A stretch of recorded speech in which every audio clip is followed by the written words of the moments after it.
இதுல இருந்து ஒரு விடுதலை பிறக்க வேண்டும் என்றால் நாம அனைவரும் ஒற்றுமையா நிக்கணும். நமக்கான சலுகை எது, உரிமை எது, அதிகாரம் எது, இவற்றை தெரிந்திருக்கணும். நமக்கான ஆட்சி நிர்வாகம் எது. மீன்வளத்துறை அமைச்சர்கள் மீனவர்களுடைய பிரச்சனை என்றைக்காவது பேசியது உண்டா? சட்டமன்றத்துல, நாடாளுமன்றத்துல அந்த ஒரே ஒரு போஸ்டிங் தாங்க நமக்காக இருந்துச்சு. குறைஞ்சபட்சம் நமக்கான உரிமை பங்கேற்பு குறைஞ்சபட்சம் அதுவும் இன்னைக்கு நம்மள்ட்ட இல்ல. அதுவும் இல்ல. சரி, அவருக்காவது கடல் சார்ந்த பார்வை, அந்த மக்கள் சார்ந்த தவிப்பு சார்ந்த பார்வை, அந்த இனத்தினுடைய வலி ஏதாவது பார்க்கணும்ல, தெரியணும்ல. அதிகபட்சமா இங்க கடலோர முறைப்படுத்துதல் சட்டம் தொடங்கி இந்த அரசுகள் என்ன செஞ்சு கொடுக்குது தெரியுமா? நீங்க போய் கேட்டீங்கன்னா, ஒரு துறைமுகம், மீன்பிடி துறைமுகம் கேட்டீங்கன்னா வர்த்தக துறைமுகம் கொடுப்பாங்க. நீங்க இந்த மீன் இறங்குதளம் கேட்டீங்க அப்படின்னா அது உடனே செஞ்சு கொடுப்பாங்க. ஏன்னா கல்லு கொட்டுறதுல 1000 கோடி கமிஷன் அடிச்ச குரூப்ஸ், கல்லு கொட்டுறாங்க இல்ல, அதுல மட்டும் 1000 கோடி அடிச்சிருக்காங்க. அந்த குரூப்ன்றதுனால நீங்க போயிட்டு தூண்டில் வேலை கேட்டீங்கன்னா உடனே அமைச்சு தருவாங்க. பேச்சே கிடையாது, உடனே கை தருவாங்க. நீங்க போய் இந்த படகு விடுதலை செய்யுங்கன்னு கேளுங்களேன், பதிலே வராதுங்க. ஏன்னா இதுல கமிஷன் வராது. இப்ப நீங்க கல்லு கொட்ட சொல்லுங்க, தூண்டில் வேலை கேளுங்க, இம்மிடியேட்டா நடக்கும். ஏன் 25% கமிஷன் கேட்கலனாலும் நடக்கும். பக்கத்து ஊருக்கு கொட்டிட்டீங்கன்னு வச்சுக்கோங்களேன், உங்களுக்கு தெரியும் தமிழ்நாட்டினுடைய கடற்கரை மணல் உயிருள்ள மணல். மணல் நகர்வு 7 மாத காலம் வடக்கிலிருந்து தெற்கிலிருந்து வடக்கு நோக்கி நகரும். 5 மாத காலம் தெற்கிலிருந்து வடக்கு நோக்கி நகர்வது போன்று எதிர் திசையில் நகரும். அப்ப இந்த இடத்துல அரிப்பு ஏற்பட்டுச்சுன்னா அடுத்த 5 மாத காலத்துல அந்த இடத்தை வந்து மூடும்.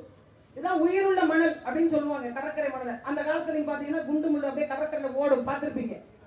இப்ப குண்டு முள்ளு எல்லாம் எங்க இருக்குன்னே தெரியல. அடப்பும் கொடிகள் எங்க பார்த்தாலும் படம் இருக்கும். நம்ம என்ன பண்ணுவோம், அதை பிச்சு நம்ம பேர் எழுதிட்டு உட்கார்ந்துட்டு இருப்போம். இன்னைக்கு அதெல்லாம் இல்ல. கடற்கரை சூழியலே மொத்த முழுவதா மாறிவிட்டது. ஊராங்காசு வந்து நிக்கும். ஊராங்காசு நிக்கிற இடத்துக்கு தான் காசு பெருகும்னு சொல்லுவாங்க. ஏன்னா வருமானம் நிறைய கிடைக்கும். இன்னைக்கு எங்க பார்த்தாலும் இந்த ரெட்லி வகை, அரிய வகை ஆமைகள் முட்டையிட்டு குஞ்சு வைக்கக்கூடிய இட தகவமைப்பு இல்லாம செத்து செத்து கரைவது. ஆமைகள் செத்து மடிந்தால் அந்த கடற்கரை சூழியல் செத்து கொண்டிருக்கிறது என்று அர்த்தம். இவ்வளவு நெருக்கடி சூழ்நிலையில் தான் கடலோர மக்கள் இருக்கிறாங்க. இதுல கிட்டத்தட்ட தமிழ்நாட்டில் மட்டும் 15 அனல் மின் நிலைய கழிவுகள் கடலில் கலக்கப்படுகிறது. 2 அனல் மின் நிலைய கழிவுகள் கலக்கப்படுகிறது. தண்ணீர் தேவைப்படாத தொழிற்சாலையுடைய கழிவுகள் முதற்கொண்டு கடலில் கலக்கப்படுகிறது என்றால் நம் வாழ்வாதாரம் எதை நோக்கி கொண்டு? இந்திய அரசு கடலோர மக்களுடைய உணர்வுகளை புரிந்து கொண்டு, நாங்க ஒண்ணுமே கேட்கலங்க, எங்களுக்கு அதை கொடுங்க, இதை கொடுங்க, 6 கொடுங்க, 100 கொடுங்க, எதுவும் கேட்கல. இலவச திட்டங்கள் கொடுங்க, எதுவும் வேண்டாம். எங்களை நிம்மதியா வாழ விடுங்க, மீன் பிடிக்க விடுங்க, சுதந்திரமான வாழ்க்கையை வாழ விடுங்க. நான் சம்பாதிச்சு நான் சாப்பிடுறேன். அரசாங்க திட்டத்தினுடைய எதிர்பார்ப்பே எங்களுக்கு வேண்டாம். நீங்க எதுவும் தர வேண்டாம். எங்களை நிம்மதியாக மீன் பிடித்து வாழ விடுங்க.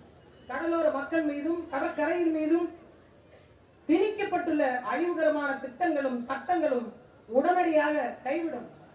இலங்கை கடற்படையால அத்துமீறி கைது செய்யக்கூடிய இந்த தொடர் நடவடிக்கை உடனே தடுத்து நிறுத்தப்பட வேண்டும்.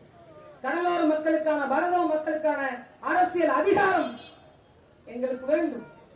எங்கள் நிலம் சார்ந்து இருக்கக்கூடிய தொகுதிகளில் குறைந்தபட்சம் கடலோர மக்களுக்கான தொகுதிகளாக ஒதுக்கீடு செய்யப்பட வேண்டும். செய்திகளை உடனுக்குடன் தெரிந்து கொள்ள உடனே சப்ஸ்கிரைப் பண்ணுங்க.